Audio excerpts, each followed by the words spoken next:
Bonjour à tous, c'est un numéro spécial de Boire du Bon que je vous propose aujourd'hui, car ce soir j'organise une dégustation sur le millésime 1988.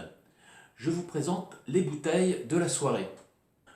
Nous allons commencer la soirée par un vin blanc d'Arbois, qui est un vin blanc du Jura de la maison Jacques Tissot. C'est un blanc typé, c'est-à-dire un mélange de savagnin et de chardonnay. Nous débutons la série des rouges par le château L'Anessant, cru bourgeois du Médoc, un des très bons rapports qualité-prix de la région. Si vous passez dans le coin, je vous conseille la visite du domaine qui est magnifique et en plus vous y serez très bien reçu.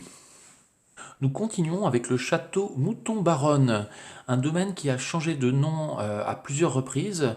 Initialement, il s'appelait Mouton d'Armaillac, puis Mouton-Baron, ensuite Mouton-Baronne jusqu'à ce millésime 1988, et enfin Château d'Armaillac, qui est son nom actuel depuis le millésime 1989.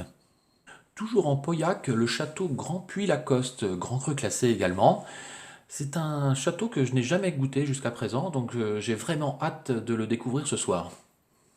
On termine la série des rouges avec Château Pichon-Comtesse, deuxième grand cru classé de Pauillac. Pichon-Comtesse, c'est mon Pauillac préféré. Ça coûte 3 fois moins cher que Mouton Rothschild, et franchement, si on me propose une bouteille de Mouton Rothschild ou 3 bouteilles de Pichon-Comtesse, je prends les 3 bouteilles de Pichon-Comtesse sans hésiter. La dégustation se terminera avec le château Suduiraut, premier cru de Sauternes, dans un millésime 88 exceptionnel à Sauternes. De retour après la soirée pour vous parler des vins dégustés. Le vin blanc d'Arbois a très bien tenu son rôle en apéritif. Au nez, on sentait parfaitement le cépage savagnin, mais en bouche, c'est le cépage chardonnay qui dominait par sa vivacité.